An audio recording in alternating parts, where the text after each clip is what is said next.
రాష్ట్ర గిరిజన సంక్షేమ శాఖ మంత్రి గుమ్మడి సంధ్యారాణి ప్రతిపక్ష విమర్శలు తిప్పికొట్టడంలో తనదైన దూకుడు ప్రదర్శిస్తూ టీడీపీలో బ్రాండ్ ఇమేజ్ పెంచుకున్న లీడర్. అవతల ఉన్నది పుష్ప శ్రీవాణి వంటి మాజీ మంత్రులైనా మాజీ సీఎం జగన్ అయినా తగ్గేదేలే అన్నట్లు ఉండేది ఆమె స్పీడ్. ఎవరైతే నాకేంటి అన్నట్లు వ్యవహరించే ఆమె దూకుడుకు గత కొంతకాలంగా వరుస వివాదాలు బ్రేకులు వేస్తున్నాయి. ఆమె పిఏ చేస్తోన్న నిర్వాకాల దగ్గర నుంచి స్వయంగా ఆమె చేస్తున్న తప్పిదాలతో పూర్తిగా డిఫెన్స్లో పడిపోయినట్లు కనిపిస్తున్నారు ఆమె.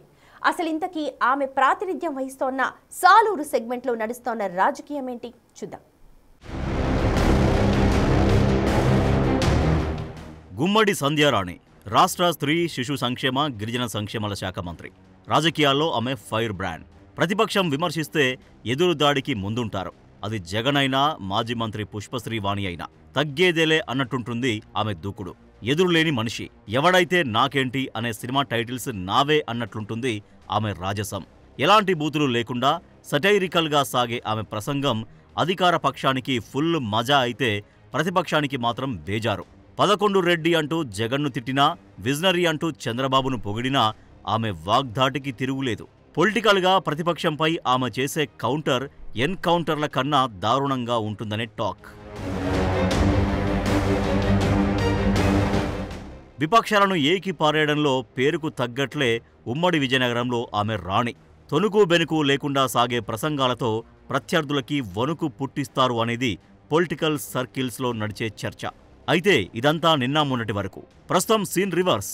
పెరుగుట విరుగుట కొరకే ఓడలు బండ్లవుతాయి, బండ్లు ఓడలవుతాయి. రోజులన్నీ ఒకేలా ఉండవు. అట్టేసినమ్మా తిరిగేయక తప్పదు అన్నట్టు ప్రస్తుతం గుమ్మడి సంధ్యారాణి పరిస్థితి తయారైందనే గుసగుసలు వినిపిస్తున్నాయి. వరుస వివాదాలు ఆమెను గుక్క తిప్పుకోకుండా చేస్తున్నాయనే చర్చ నడుస్తోంది. బయటకు మేకపోతు గాంభీర్యం ప్రదర్శిస్తున్న ప్రత్యర్థులు ఆధారాలతో సహా చేస్తున్న ఆరోపణలు ఆమెను అదిరేలా చేస్తున్నాయనే టాక్ పొలిటికల్ సర్కిల్స్లో చక్కర్లు కొడుతోంది. అవును, గుమ్మడి సంధ్యారాణి గురించి ఉమ్మడి విజయనగరం జిల్లాలో ప్రస్తుతం వినిపిస్తున్న డైలాగులు ఇవే అంటున్నారు. పొలిటికల్ నాలెడ్జి ఉన్న ఏ ఒక్కరిని కదిలించినా గతంలో చెప్పిన అభిప్రాయానికి ఉల్టా చెబుతున్నారట. అదేంటి, మొన్ననే కదా మేడం టాలెంట్ని పొగిడారు అని అడిగితే అబ్బే అంటూ నాలుక మడితేస్తున్నారట. పర్సనల్ సెక్రటరీ వివాదం సంధ్యారాణికి తలనొప్పిగా మారిందట. ఈ వివాదంపై సీఎం కూడా సీరియస్గానే ఉన్నారని టీడీపీ శ్రేణులే అంటున్నాయి. దీనికి తార్కాణం రాష్ట్ర వ్యాప్తంగా ప్రభుత్వం ఎంతో ప్రతిష్టాత్మకంగా నిర్వహించిన మెగా పేరెంట్ టీచర్ మీటింగ్లో సంధ్యారాణి కనబడకపోవడం. అది ఇప్పుడు హాట్ టాపిక్గా మారిందట. చంద్రబాబు, లోకేష్లు సైతం పాల్గొన్న కార్యక్రమానికి లోకల్ మంత్రి, అది గిరిజన నియోజకవర్గం అయి ఉండి గిరిజన సంక్షేమ శాఖ మంత్రి ఎందుకు కనబడలేదు అనే చర్చ జిల్లాలో నడుస్తోందట. కూటమి ప్రభుత్వానికి గిరిజనులంటే ప్రేమ ఉంది కాబట్టే గిరిజన ప్రాంతంలో ఈ కార్యక్రమాన్ని నిర్వహిస్తున్నామని కూడా స్వయంగా సంధ్యారాణినే ప్రకటించారు. తీరా చూస్తే ఆమె కార్యక్రమంలో కానరాలేదు. పోనీ అలా అని లోకల్లో లేరా అంటే అదీ కాదు. ముందు రోజు ముఖ్యమంత్రి పర్యటనపై సమీక్ష చేశారు, ఏర్పాట్లు పరిశీలించారు, ప్రెస్ మీట్ కూడా పెట్టారు. అంతెందుకు, అదే రోజు సాలూరులో జరిగిన పేరెంట్ టీచర్ మీటింగ్కి కూడా హాజరయ్యారు. సరిగ్గా బామణిలో జరిగే మెగా పేరెంట్ టీచర్ మీటింగ్కి బయలుదేరే సమయంలో ఆమె తిప్పండ్రా కార్లు అన్నట్లు విజయవాడ వైపు వెళ్లారనే గుసగుసలు వినిపిస్తున్నాయట. ఇక్కడే ఈ అంశమే ప్రతిపక్షాలకు పాశుపతాస్త్రంలాగా దొరికిందట. ఏంటి, మంత్రిగారు కనిపించలేదు, రావద్దన్నారా లేక ఆహ్వానం లేదా? ఓ క్షమించాలి, ఈమె జిల్లాలో ఈమెకి ఆహ్వానం లేకపోవడం ఏంటి అంటూ చమత్కారంగా ప్రశ్నలు సంధిస్తున్నారట ఫ్యాన్ పార్టీ నేతలు. నీ స్థాయి ఇదా? మరి నువ్వేంటి ఏకంగా మాజీ ముఖ్యమంత్రిని కూడా నోటికొచ్చినట్లు మాట్లాడతావు? స్థాయి చూసుకోవాలి కదా అంటూ చురకలంటిస్తున్నారట.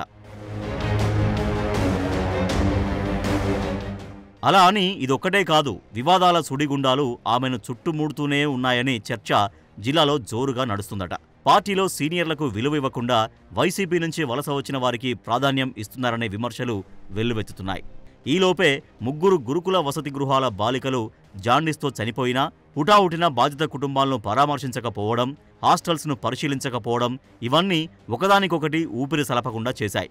సరేలే అనుకునే లోపు జనాలకు జ్వరం వస్తే నానేటి చేసేది అని పుసుక్కున నోరు జారేశారు అమాత్యులు. ఇక్కడే ఎరక్క వచ్చి ఇరుక్కుపోయాను అనేలా అప్పటికే కాసుకొని కూర్చున్న వైసీపీకి అడ్డంగా బుక్కయ్యారు. పోనీ జరిగిందేదో జరిగింది, విమర్శలు ప్రతి విమర్శలు అన్ని రాజకీయాల్లో కామన్ అనుకున్నారు. కానీ ఈ వివాదం జరిగి 4 జాములు కూడా కాకముందు ఆమె పర్సనల్ సెక్రటరీ వేధిస్తున్నాడు అంటూ ఓ మహిళ కంప్లైంట్ చేసింది. ఉద్యోగం పేరుతో ఆర్థికంగా మోసం చేశాడని, శారీరకంగా వేధింపులకు గురి చేశాడంటూ రోడ్డెక్కింది. నోటి మాట కాదు, ప్రూఫ్లుగా వాట్సాప్ చాట్లు కూడా ఉన్నాయంటూ పోలీసులకు ఫిర్యాదు చేయడం హాట్ టాపిక్గా మారింది. మహిళ కంప్లైంట్ చేసి రచ్చ చేయకముందే ముందస్తు జాగ్రత్తలు తీసుకోకపోవడంతో సుఖాంతం కావాల్సిన సినిమా సస్పెన్స్ థ్రిల్లర్లా రోజుకో మలుపు తిరిగింది. తిరిగి సీఎం చంద్రబాబు దగ్గరికి చేరింది. క్రమశిక్షణకి ప్రాధాన్యత ఇచ్చే పెద్ద ఆయన వెంటనే సీఎంఓ అధికారుల్ని రంగంలోకి దించి మంత్రి సెక్రటరీపై సస్పెన్షన్ వేటు వేసేలా చర్యలు తీసుకున్నారు. ఇదే పని అమాత్యుల వారు చేసి ఉంటే ఇంతవరకు వచ్చేది కాదు అనేది రాజకీయ విశ్లేషకుల నుంచి వస్తున్న మాట. కానీ సంధ్యారాణి మాత్రం లైట్ తీసుకున్నారు. అందుకే తనయుడు వాట్సాప్ చాట్ అంటూ మరో ఆధారాన్ని బయటపెట్టింది మహిళ. ఇందులో నిజమెంత అబద్ధమెంత అనేది కోర్టులు తేలుస్తాయి. కానీ ఆరోపణలు వచ్చినప్పుడు నష్ట నివారణ చర్యలు చేపట్టడం మినిమం పొలిటికల్ సెన్స్. ఇలాంటి కేసులు సివిల్ కోర్టుల్లో లాగవచ్చేమో గానీ పొలిటికల్ కోర్టులో కాదుగా. అందుకే మంత్రి డిఫెన్స్ చేసుకునే లోపే మాజీ మంత్రులిద్దరూ ఆమెను ఓ ఆట ఆడుకున్నారు అనే టాక్ నడుస్తోందట. దొరికిందే తడవుగా మంత్రిని ఇరకాటంలో పెట్టేశారు ఫ్యాన్ పార్టీ నేతలు.